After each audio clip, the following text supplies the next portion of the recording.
What is up, Pitt fans? Welcome to another edition of the PG Pitt Show brought to you by FanDuel. I'm Stephen Thompson. That's Abby Schnable. We cover Pitt athletics for the Pittsburgh Post-Gazette, and we are in a bit of a lull right now, but we are coming down from the high of signing day, National Signing Day for football.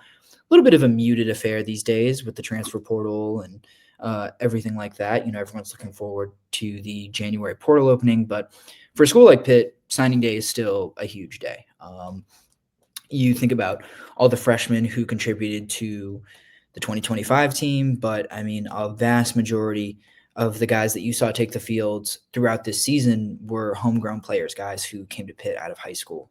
Pat Narduzzi said yesterday that 75% of the roster are guys who committed to the Panthers out of high school. So, expect for a lot of these kids that you saw sign on Wednesday, of those 21 prospects, a vast majority of them are going to play their entire career with Pitt, or the vast majority of their career with Pitt. And there are going to be a few guys who will contribute to that 2026 team, which we'll talk about in a little bit. Abby, signing day still really important in the city of Pittsburgh. Yeah, it's kind of refreshing with the fact that it feels like high school recruits aren't as, maybe not, they're still prioritized, but they kind of fall to the wayside and often don't get to play right away. And I think it's really cool that Pitt, really goes in on recruiting and, makes an effort to get these guys on the field. You saw it with Mason Heintschel. You saw it with Kyrie and Turner, Shawn Jr. And that's not going to change. That's just who Pat Narduzzi is. And I think it's worked out for them because when you think of some of their all-star players, it's guys that they recruited out of high school. And for a program that's able to do that in this day and age, respect. And the fact that they had 21 commits actually sign, because that's the big thing, and then 16 of them coming in January. It's impressive what Pat Narduzzi has been able to do in terms of high school recruiting, and the fact that he's been able to keep his commits year to year also is just phenomenal, especially with the fact that some of these guys have had really standout freshman years and they still come back to Pitt. So there's obviously something he's doing right. Yeah, and I think about guys like Kyle Lewis, and I think Mason Heintschel is another example of this, but high school recruiting also matters when you're able to find those diamonds in the rough. Kyle Lewis is a guy who had offers to go other places, who had offers to transfer, but the fact that Pitt stuck by him through an injury during his high school career was one of the schools that gave him an opportunity when not many other power conference schools were willing to take that risk.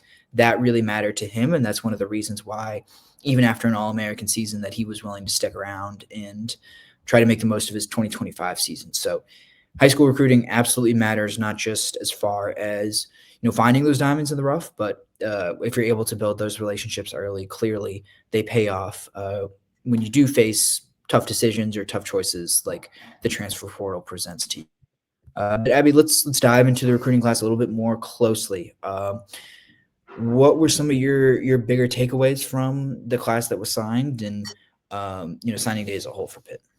Yeah, I mean, I think that the first thing off the top of the head is they kept all four of their 4-stars, which is important because people get flipped left and right these days, and Pitt even flipped someone morning of, and so the fact that they were able to keep all four of them was great. But I think my personal biggest takeaway was just the fact that they decided to go with two quarterbacks, which isn't as common in football, because especially with Pitt lately, they've been really honing in on one person out of each freshman class and trying to develop them. I liked what Cade Bell had to say yesterday, that he just doesn't like when a guy doesn't want to come in with the competition of another freshman. And I think having Angelo, Renda, and Corey Dailey.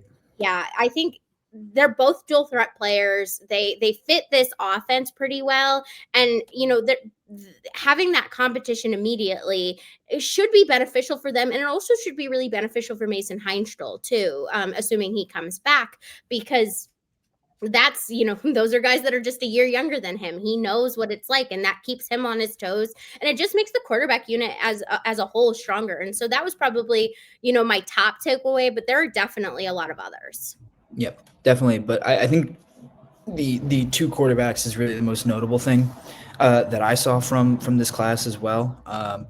There are certain traits that Cade Bell wants in all of his quarterbacks. I think accuracy is the first thing on that list. Completion rates have to be high if you're going to get recruited by Cade Bell. You mentioned the competitiveness as well. These guys could be willing to enter a tough situation and try to win in those tough situations. So I think both Dailey and Renda check those boxes.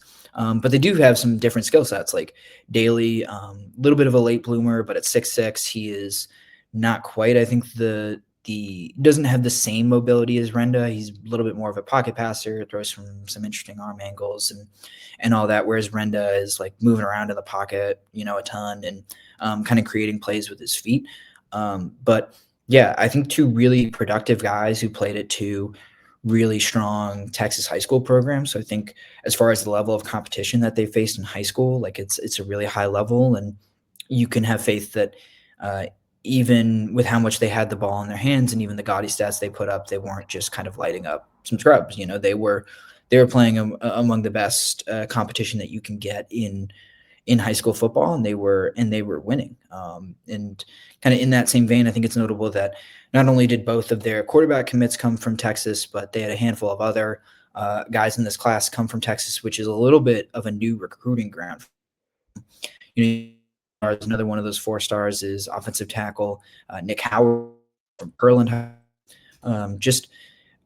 It's sort of the same thing with when Pitt started really diving into Florida recruiting. Like there is just so much talent there that even if you aren't getting, the number one player in the state, like, every, high school football is not built equal, is not, built the same in every state. And so I think it's nice that I think it's a good idea to go to these hotbeds of high school recruiting like Texas, like Florida, and just try to take your shots there. It's really nice that Pitt has a guy like Jake Bernowski who is from Texas and has kind of helped open up some of those pathways in that state. And Cade Bell, a little bit more of a Southern guy who I think has some connections there as well. And it seems like at least in this recruiting class, those connections have paid off. And I would expect to see a lot more of a Texas flavor along with the Florida and the Pennsylvania and the Ohio and the New Jersey and even some of the Maryland that you have seen from Pitt recruiting classes of the past. Anytime you're able to get in and get, still a 4-star recruit out of Texas when there are so many, big name programs in Texas, I think that's a great starting point to create. I'm not going to say exactly a pipeline, but it shows Texas kids that Pitt wants them to. When you have, 4 different guys, different positions too across, 2 quarterbacks, but, having an offensive tackle and having a wide receiver, like it shows that they want to get there. And if there are people, there may be some, like you said, diamond in the rough players that are looking for something, having the Texas high school background, it is a little bit of an advantage simply because, like you said, it is typically a tougher environment than some other, states because Texas football is the end all be all. And, one of those guys is wide receiver Wyatt Villarreal, which leads me to my other big takeaway is 5 wide receivers is awesome. And what's even more awesome is the fact that, they really varied their molds for a wide receiver. You have Jaden Dunbar and Wyatt Villarreal, who are very big guys, and Pitt has had big wide receivers in the past, but it's been a minute, and that just adds a different look to the wide receiver room. And then when you add in Wester, Hamilton, and McCray, it is really, it's not a rebuild because I think these the wide receivers that Pitt has fit this system really well, but these gives Cade Bell, flexible receiver rotations built around spacing and mismatches. It allows, just more variety. Maybe they're not getting on the scene right away because of how many of these wide receivers are expected to return from this past season, but it definitely adds a different look because Kenny Johnson isn't the same as a 6'5" Wyatt Villarreal. Not saying that neither of them are better than the other because Kenny Johnson is phenomenal. Wyatt Villarreal is still in high school, but it just adds a different look, and that can create problems for teams. Yeah, it was interesting to hear wide receivers coach JJ Lassiter kind of say, we look for speed first and foremost, and I'm paraphrasing him here, but with this offense, I think Pitt looks for speed above everything else. And if you can get a guy who is 6'1", 6'2", 6'3", and can run, like that's awesome. But that's what every coach wants. And so, they are looking for guys who have the speed first, and if you can get the size with them, then that's great too. So a guy like a Jaden Dunbar really fits that mold, a track star, but also guys at that position. So Pitt has been, I don't want to say moneyballing it a little bit, but they're working with the resources they have, and guys who are above 6 foot and can run a 4.40, they're getting snatched up by a lot of really good programs. So it's notable that Pitt also was able to land some guys like this and add some more diversity to their wide receivers room. Now that we've talked about the class at kind of on a larger scale, let's dive into some more specifics. Mason Heintschel, Trey Bukowski, Boosie Turner, Shawn Lee. There were plenty of true freshmen who arrived at Pitt and made an impact right away. Is there anyone in this class that you see has the potential to see the field early and make an impact right away? I think it's going to be hard to keep linebacker Marcus Jennings off the field. I Mm-hmm. think even with how, if Kyle Lewis and Rasheem Biles come back, because they are potentially, or they are draft eligible and they might go that route. We're not sure yet. I think that Marcus Jennings just brings this length and speed and a knack for defining or finding the football that is exactly what Pitt looks for in a linebacker. And he's going to be hungry too. Like, he decided to stay with Pitt despite Michigan trying to flip him kind of last minute. And he just has this knack about him that is the epitome of a shark. And so, maybe if Jeremiah Marcellin and Jaden Bonsu aren't totally back from injury right away, that creates an opening for Marcus Jennings. But even then, I see, Pitt doesn't always rotate its linebackers, but Marcus Jennings is going to, make that a possibility this year just because of the traits that he really brings and just, challenges this linebacker room as a whole. Yeah, I am totally with you. I think he's not one of those 4-star prospects that you mentioned earlier, but he is, for my money, one of the better players in this class, and I think has a chance to be the best player from this class. See a lot of Kyle Lewis in him, just like the ability to play sideline to sideline, cover like a safety or a defensive back, but hit like a defensive lineman. Like, I am all in on Marcus Jennings. Surprised he wasn't rated higher, and I think the fact that Michigan was so intent on trying to flip him should tell you a lot. Another guy that I think on the defensive side of the ball who has a chance to play right away, both because of his talent and because there could be some positional need there, is Daron Barksdale, cornerback from Steel Valley High School.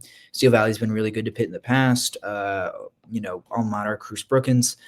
So I think that Barksdale is just that kind of special athlete, kind of in the Shawn Lee mold. A guy who's played multiple positions in high school, maybe went under-recruited because of an injury. But I was surprised that he was not a bigger recruit. And I think Pitt really got a steal on him. Cornerback is a place where you're going to lose Tamon Lanham. You're going to lose Rashad Battle. You have Shadarian Harrison and Shawn Lee coming back, but I think Pitt will definitely look for some more bodies there. And Barksdale is a guy who, if there's an opening, I anticipate him being able to take advantage of that. And he seems just like a guy whose game is going to translate to the college level right away. Oh, absolutely agree with you. Before I was on the Pitt beat, I did help out with the high school beat, and Daron Barksdale was one of the players that I actually got to cover quite a few times. And he just has this motor about him. He's a very talented two-way player, but you can tell he's got that nose for the defensive end. Like, I've seen him pick off some quarterbacks in the past. I've seen him, deal with the injury too. I think that was also impressive the year that he was out. His brother was still on the team, and you never saw Daron Barksdale really take a step back. He was still always in the mix, and man, he was the biggest cheerleader for his brother that year too, because his brother really took a step up. And so that's always having not only the teammate aspect, but also the ability to contribute right away. 100% agree with you on that front, and I'd be shocked if you don't see him pretty early in the season next year, especially because he is coming early. For the offensive side, because both of us picked defensive people, I think it's going to be hard for any of these offensive guys to get onto the field early. I think you'll see some of the wide receivers, but when you're returning your quarterback, your your running back, most of your wide receivers, a good chunk of the offensive line. It's first of all, the offensive line would probably be the best place, but it's hard for a freshman to initially start in the offensive line. It's been done, but that would be the area that I would see a hole being open. But I do think you'll see some of these wide receivers get in the mix, just like we saw Bryce Yates, Tony Kinsler a little bit this year too. I see that for them. And then if they're able to make the most of their opportunities, then sure, maybe they do move up in the depth chart. But, with Kenny Johnson likely to, potentially returning and you go down the line of the other guys, I think it's going to be hard for anyone on the offense to get in. But whoever is able to break through is definitely going to be someone to keep an eye on. Yeah, absolutely. I'm with you on that. It seems like the offense is a little bit crowded, and you have the right idea about like offensive line. Like you need those guys to mature a little bit before they can get on the field. Receiver has a little bit of a better chance.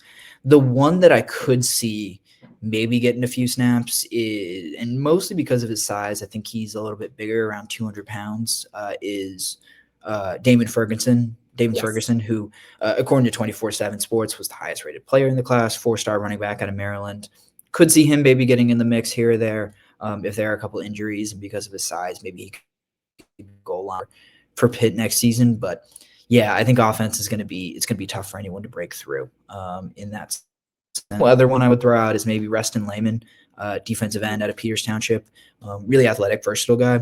But when you're playing on the lines, it's kind of the same thing as the offensive line. Like you've got to really be a mature body. And as an 18-year-old or however old he'd be, maybe he'd be 19 by the time next fall rolls around. I'm not totally sure, but I think Lehman is one guy who I think has the talent to maybe see the field right away. But still plenty of exciting guys in this class. I think it's a really good class for Pitt.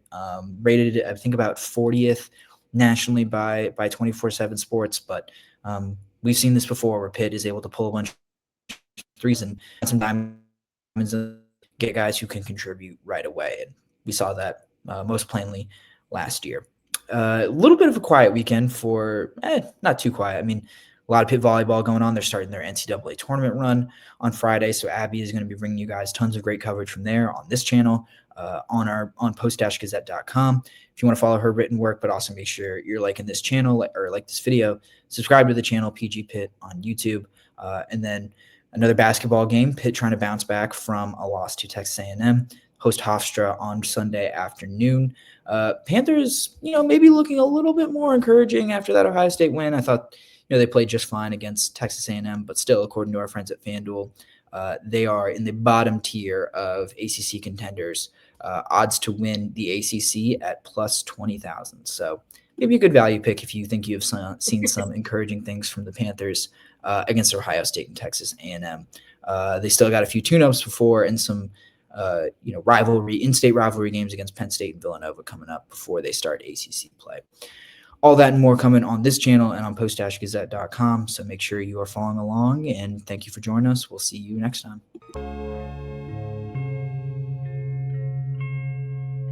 Thank you for checking out this content from Post-Gazette Sports. If you watch this video on YouTube, please like the video and subscribe to our channel. For all of the sports coverage the Post-Gazette has to offer, visit post-gazette.com.